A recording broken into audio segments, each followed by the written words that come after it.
सई तू काय दाखवणार आहेस? मी ऍपल वॉलनट रोल. तू काय असं मिस्किल पण असते. सई काहीतरी करणार आहे. ह्याच तुला कौतुक आहे का? ही मूळ संकल्पनाच तुला मान्य नाही. बरं ठीक. एनिवे नाही, आधी मला साहित्य सांग काय काय. ह्याच्यामध्ये हे खिसलेलं ऍपल आहे. ओके. अक्रोड खिसलेला. हे खोबरं आहे. दालचिनी खिसलेलं. दालचिनी ते मी तुला म्हणायला ठेवलं, तू बोललाच नाहीस. दालचिनी, पिठी साखर, बदाम, तूप, हे थोडस केशर आणि दूध मिक्स आहे. हनी, मध आणि हे मीठ. आणि हे काय कागद तोंड पुसायला? हे वर्क आहे.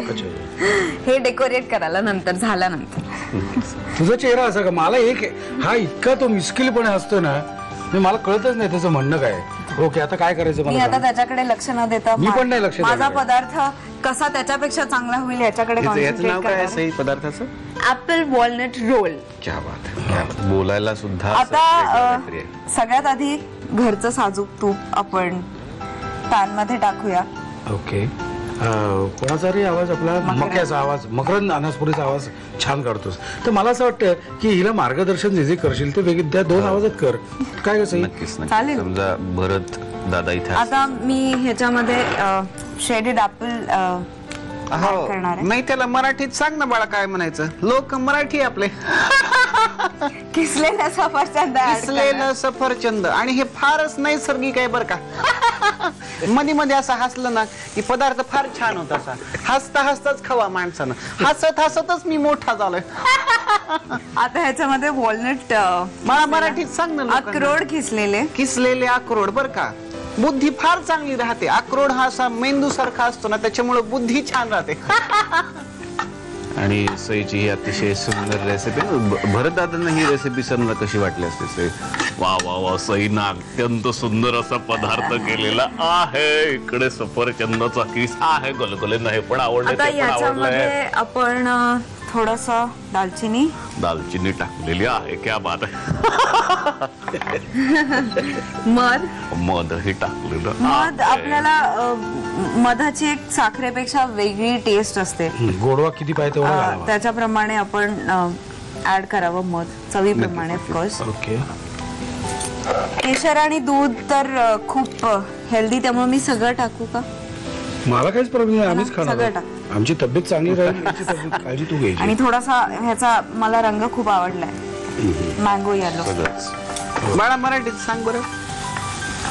आंब्याचा पिवळा रंग कसा असतो ना, तसा त्याप्रमाणे आहे. आणि आता सगळ्यात शेवटी आपण हे खिसलेलं खोबरं सुद्धा ऍड करायचं. अजून साखर पण ऍड करायची, पण त्याआधी खिसलेलं खोबरं हे अर्धच ऍड करायचं. बाकी आपल्याला रोल्सच्या वरती लावायला थोडस पाहिजे.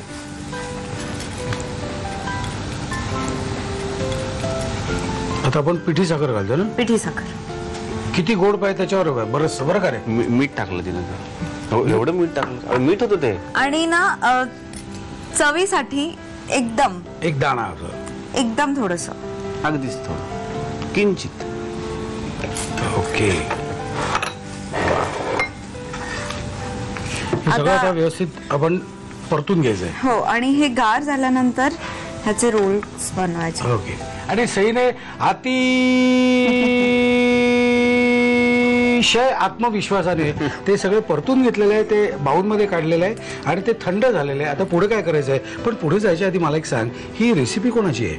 लेखक सांगा व्यवस्थित. डॉक्टर निलेश साबळे आणि मी दोघांनी मिळून ही रेसिपी वर्कआउट केली. काय सांगतेस?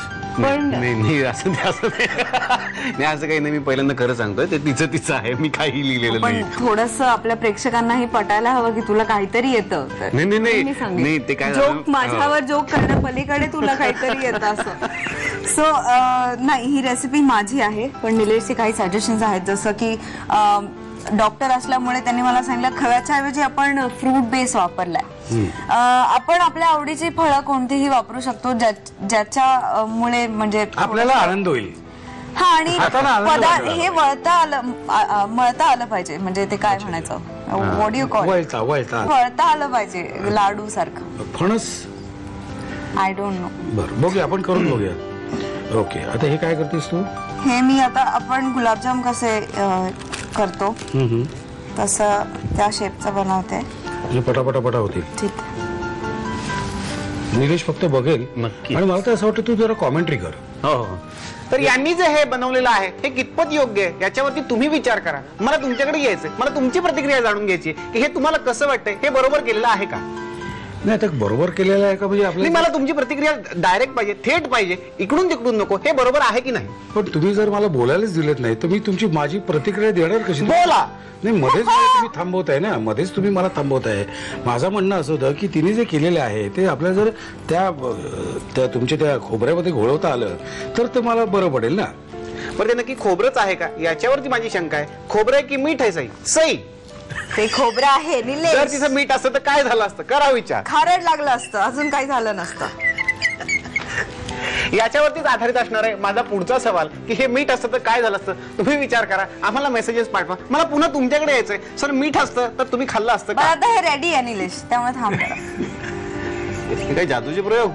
नाही, हे वरख लावणं इज लिटल डिफिकल्ट कारण ते खूप नाजूक असतं. मी माझ्या पद्धतीने ट्राय केलंय. आय होप तुमचं ह्याच्यापेक्षा बेटर होईल. So this is how it looks. Okay, वा वा.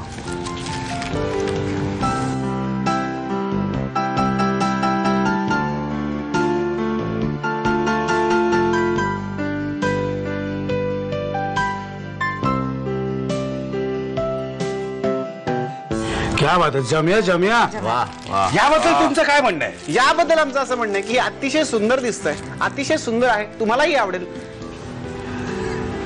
वा, क्या बात है. असं सगळं आपल्याला हे गोळे करून अगदीच छान. मग खायचंय. आणि तू काही उगाच घाबरवू नकोस मला. हे सगळं छान झालेलं आहे, तुम्ही अजिबात घाबरू नका. सगळी भंकसपाट हे अतिशय उत्तम पदार्थ झालेले आहेत. फक्त तुम्ही साहित्य आणि कृती लिहून घेतल्याशिवाय तुम्हाला हे करता येणार नाहीत आणि तुमचा विश्वास बसणार नाही हे चांगले झाले की नाही. त्यामुळे माझं असं म्हणणं राहील, तुम्ही साहित्य आणि कृती लिहून घ्या. ऍपल वॉलनट रोल बनवण्यासाठी लागणारं साहित्य: सफरचंदाचा किस, अक्रोडची भरड, डेसिकेटेड कोकोनट, दालचिनीची पूड, पिठी साखर, बदाम, तूप, केशर, मध, मीठ आणि चांदीचा वरख. कृती: पॅन मध्ये तूप गरम करून त्यावर सफरचंदाचा किस परतून घ्यावा. त्यामध्ये अक्रोडची भरड, दालचिनी पूड, मध, दुधात भिजवलेलं केशर, डेसिकेटेड कोकोनट, पिठी साखर आणि किंचित मीठ घालून मिश्रण परतून आळवून घ्यावं. तयार मिश्रणाचे रोल्स करून ते डेसिकेटेड कोकोनट मध्ये घोळवावेत. वरून चांदीचा वरख आणि बदाम लावून ऍपल वॉलनट रोल गार्निश करावेत.